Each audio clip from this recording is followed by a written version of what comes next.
Like, bro, she got a kid. Look at his back. Oh my god.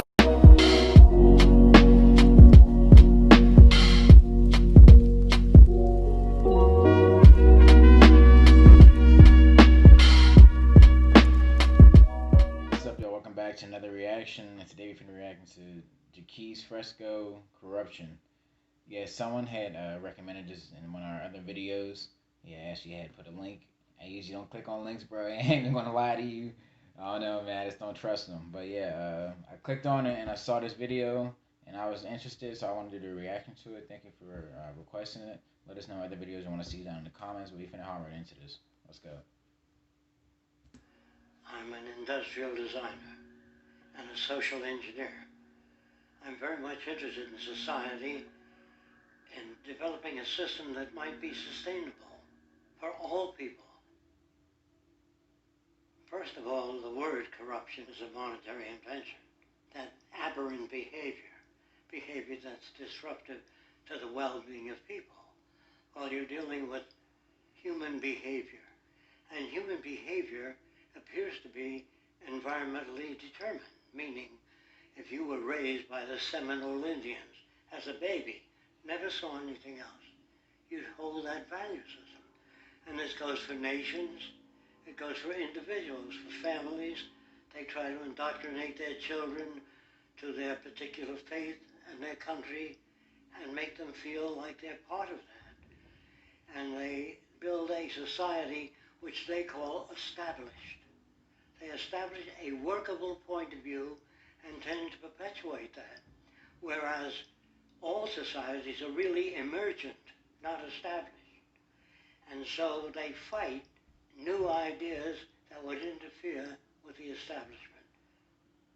Governments try to perpetuate that which keeps them in power. People are not elected to political office to change things.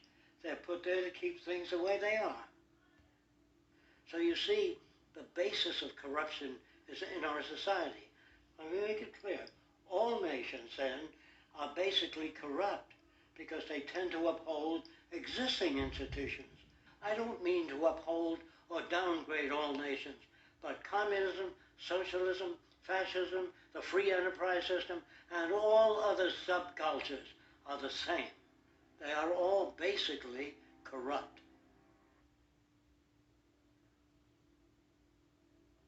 Patriotism, weapons, armies, navies, all that is a sign that we're not civilized yet. Kids will ask their parents, didn't you see the necessity of machines? Dad, couldn't you see that war was inevitable when you produce scarcity? Isn't it obvious? Of course the kid will understand that you were pinheads, raised merely to serve the established institutions. We're such an abominable, sick society that we won't make the history book.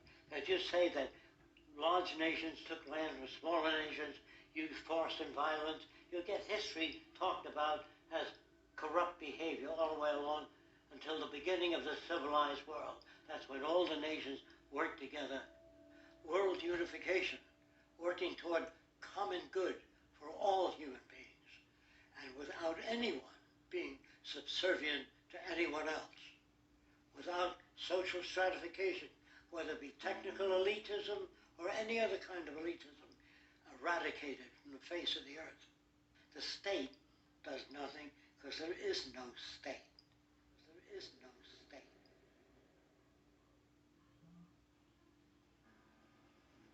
What's in it for me is the way people think.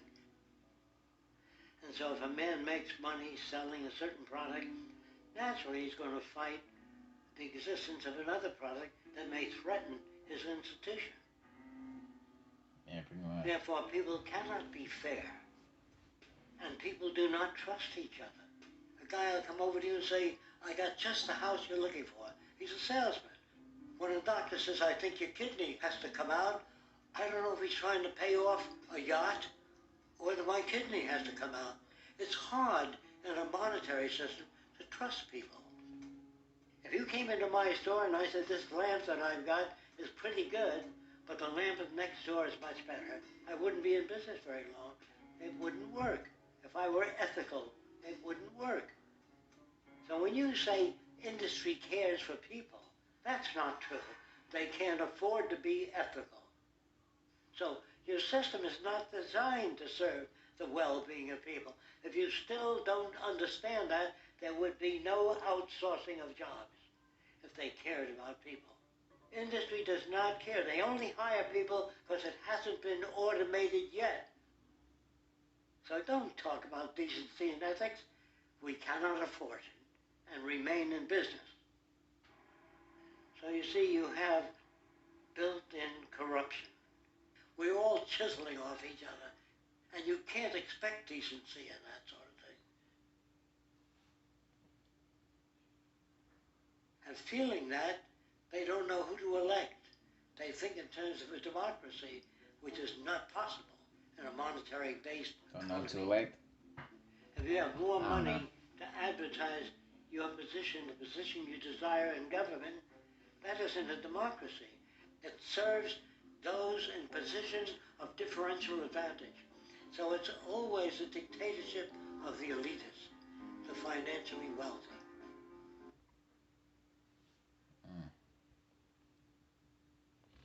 Yeah, just with the current things and how they are now, everything is based off competition. That's just how it always been since the beginning of our culture, really now.